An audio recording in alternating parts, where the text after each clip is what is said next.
Hello everyone, welcome to Archit study. स्वागत है आपका अर्चित स्टडी चैनल में।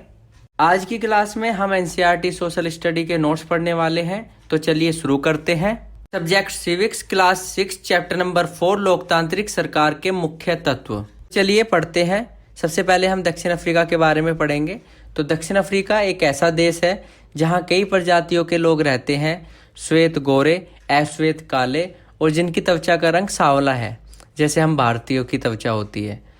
दक्षिण अफ्रीका पहले रंगभेद कानून से शासित था, मतलब त्वचा चमड़ी के रंग के आधार पर भेदभाव करना। मतलब दक्षिण अफ्रीका पहला ऐसा देश था जहां पर रंगभेद कानून से शासित हुआ था। यहाँ पर क्या है, रंगभेद के हिसाब से क्या है, डिस्क्रिमिनेशन किया जाता था। रंगभेद कानून के मुताबिक श्वेत, अश्वेत, भारतीय एवं अन्य प्रजातियों को एक दूसरे से संबंध बनाने की इजाजत नहीं थी। अश्वेत लोगों को वोट देने की इजाज़त भी नहीं थी। अश्वेत लोगों एवं भारतीय लोगों को श्वेत लोगों के बराबर नहीं माना जाता था, और जो श्वेत लोग थे वो अफ्रीकन भाषा बोलते थे।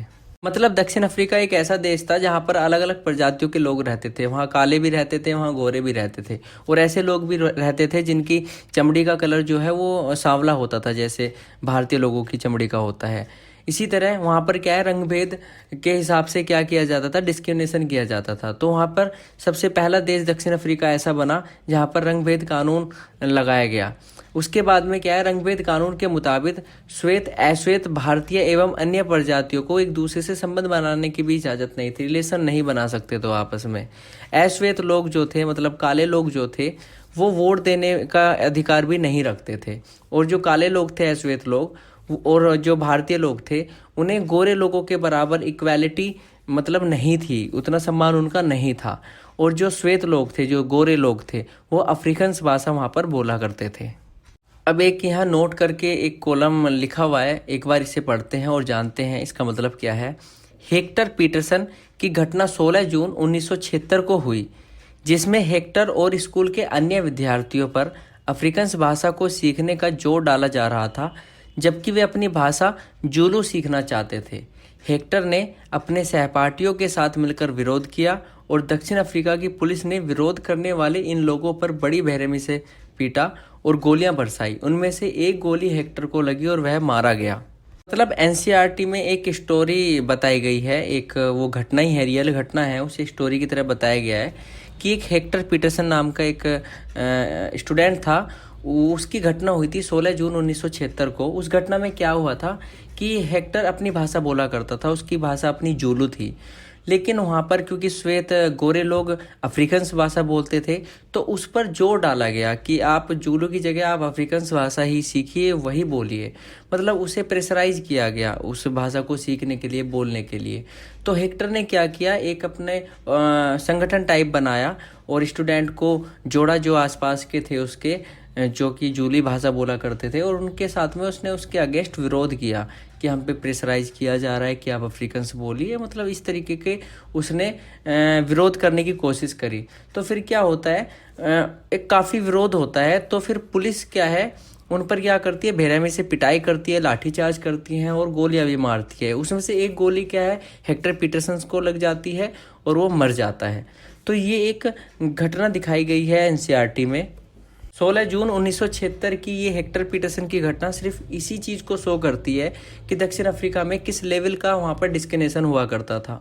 अब आगे दिया हुआ है कि अफ्रीकी राष्ट्रीय कांग्रेस के नेता नेल्सन मंडेला ने रंगभेद के खिलाफ बहुत लंबे समय तक संघर्ष किया। 1994 में इन्हें सफलता मिली और दक्षिण अफ्रीका एक लोकतांत्रिक देश बना। मतलब दक्षिण अफ्रीका में राष्ट्रीय कांग्रेस के एक नेता हुए नेल्सन मंडेला, इन्होंने रंगभेद डिस्क्रिमिनेशन के खिलाफ बहुत लंबा संघर्ष किया, और फाइनली 1994 में इन्हें सफलता मिली और दक्षिण अफ्रीका एक लोकतांत्रिक देश बना। अब हम बात करते हैं लोकतंत्र में भागीदारी की। तो लोकतंत्र में सरकारों को एक निश्चित समय के लिए चुना जाता है। भारत में यह अवधि 5 वर्ष की है। एक बार चुने जाने के बाद सरकार 5 वर्ष तक सत्ता में रहती है। लोकतंत्र में नियमित चुनाव होने से लोगों का सरकार पर नियंत्रण बना रहता है। कहने का मतलब है कि लोकतंत्र डेमोक्रेसी में सरकारों को एक लिमिटेड टाइम के लिए चुना जाता है। अगर हम बात करें अपने इंडिया की, तो यहाँ पर जो गवर्नमेंट की एक लिमिटेड टाइम पीरियड होता है वो 5 साल होता है। जो भी गवर्नमेंट इलेक्ट होकर के आती है वो 5 साल के लिए पावर में रहती है। वहीं डेमोक्रेटिक में क्या रहता है, जब एक रेगुलर टाइम पीरियड के बाद में इलेक्शन होते हैं तो लोगों का ना गवर्नमेंट पे कंट्रोल बना रहता है। तो एक डेमोक्रेटिक कंट्री में मतलब लोकतांत्रिक देश में यही भागीदारी होती है लोगों की। लोग भागीदारी के अन्य तरीके भी अपना सकते हैं, जैसे इसमें लिखा है कि लोग सरकार के कार्यों में रुचि लेकर और उसकी आलोचना करके भी अपनी भागीदारी निभाते हैं। लोग धरने, जुलूस, हड़ताल, हस्ताक्षर अभियान आदि तरीके से भी अपनी राय व्यक्त कर सकते हैं और सरकार को यह समझा सकते हैं कि उसे क्या कार्यवाही करनी चाहिए। अखबार, पत्रिकाएं एवं टेलीविजन भी जनता से जुड़े मुद्दों और सरकार की जिम्मेदारियों पर चर्चा करने में महत्वपूर्ण भूमिका निभाते हैं। लोकतंत्र लोगों को भागीदारी का मौका देता है। अगर देश के लोग सजग हैं और इसके बारे में रुचि लेते हैं कि देश कैसे चलाया जाता है, तो उस देश की सरकार का लोकतांत्रिक स्वरूप और भी मजबूत होता है।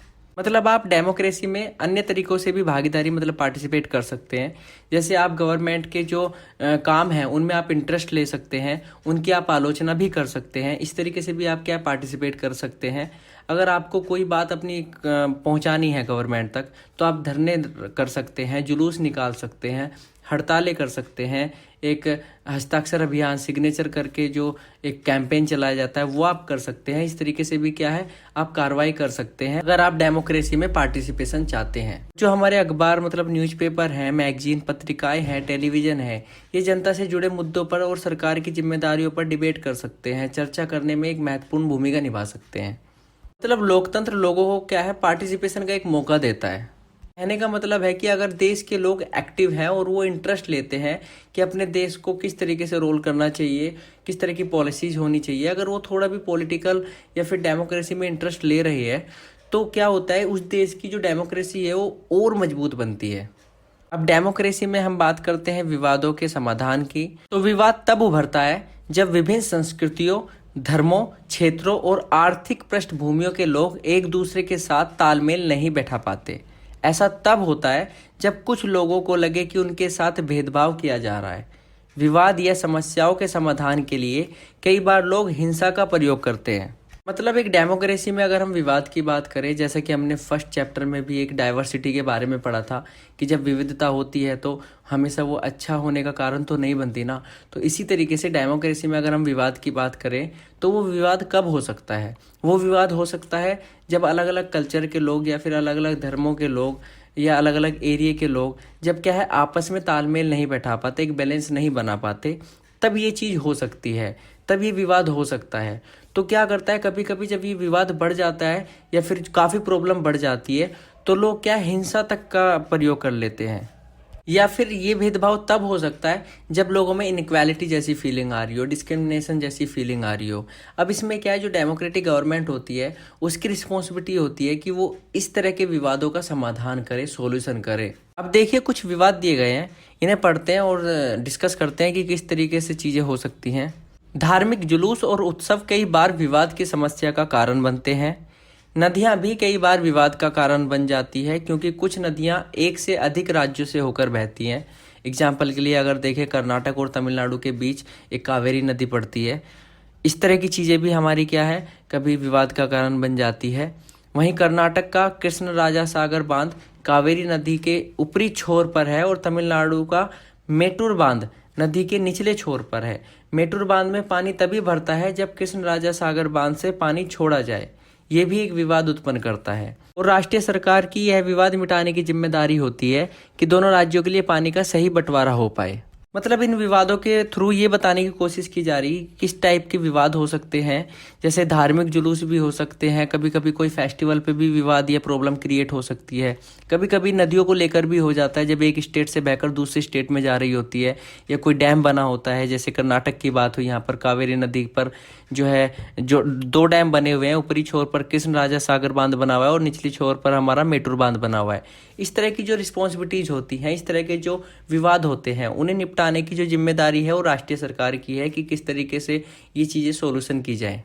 विवादों में हमने एक फैक्टर इनइक्वालिटी मतलब असमानता भी पढ़ा था कि किस तरीके से असमानता की अगर फीलिंग आती है तो उस तरीके से भी हमारा क्या विवाद उत्पन्न हो सकता है। तो उसी चीज़ को देखते हुए समानता एवं न्याय आर्टिकल 14 में बताया गया है कि लोकतांत्रिक सरकार न्याय एवं समानता के लिए किस प्रकार वचनबद्ध होती है। इस आर्टिकल के तहत लोकतांत्रिक सरकार का कहना है कि न्याय एवं समानता को एक दूसरे से अलग नहीं किया जा सकता। न्याय तभी प्राप्त हो सकता है जब लोगों के साथ बराबर का व्यवहार हो। अस्पृश्यता यानी छुआछूत की प्रथा पर अब कानून द्वारा रोक लगा दी गई है। सरकार भी समानता और न्याय की जरूरत को पहचानती है और उन समूहों के लिए विशेष प्रावधान करती है जो समाज में अब भी बराबर नहीं माने जा रहे हैं। जैसे समाज में लड़कों की देखभाल लड़की से ज़्यादा होती है, इसलिए सरकार ने लड़कियों के लिए विशेष प्रावधान किए हैं। जैसे सरकारी स्कूल और कॉलेजों में लड़कियों की फीस खत्म या कम करने का प्रावधान किया गया है, जिसमें लड़कियां अपने साथ होने वाले अन्याय से छुटकारा पा सकेंगी। मतलब लोकतांत्रिक सरकार, डेमोक्रेटिक गवर्नमेंट का जो सिद्धांत है वो कहता है कि न्याय, जस्टिस एवं इक्वालिटी, समानता के प्रति वचनबद्ध होती है डेमोक्रेसी। न्याय, जस्टिस और इक्वालिटी को एक दूसरे से अलग नहीं किया जा सकता। न्याय तभी हो सकता है जब लोगों के साथ में क्या हो, समानता का व्यवहार हो। और अस्पृश्यता यानी छुआछूत की प्रथा पर भी अब कानून द्वारा रोक लगा दी गई है। और डेमोक्रेटिक गवर्नमेंट, लोकतांत्रिक सरकार भी इक्वालिटी, समानता और न्याय, जस्टिस की जरूरत को पहचानती है और उन समूहों के लिए विशेष प्रावधान करती है जो सोसाइटी में अब भी इक्वल नहीं माने जा रहे हैं। जैसे सोसाइटी में अगर हम आज भी देखें तो लड़कों की देखभाल लड़कियों से ज़्यादा होती है, इसलिए गवर्नमेंट ने लड़कियों के लिए विशेष प्रावधान किए हैं। जैसे सरकारी स्कूल और कॉलेजों में लड़कियों की फीस खत्म या कम करने का प्रावधान किया गया है, जिससे लड़कियां अपने साथ होने वाले अन्याय से छुटकारा पा सकेंगी। तो यहाँ हमारा चैप्टर 4 होता है एंड। आई होप कि आपके लिए ये वीडियो थोड़ा भी यूजफुल रहा होगा। अगर आपके लिए ये वीडियो थोड़ा भी यूजफुल रहा है तो वीडियो को ज़रूर लाइक कीजिए और हमारे साथ बने रहने के लिए चैनल को सब्सक्राइब कीजिए और अपना फीडबैक कमेंट कर ज़रूर दें। Thank you so much for watching.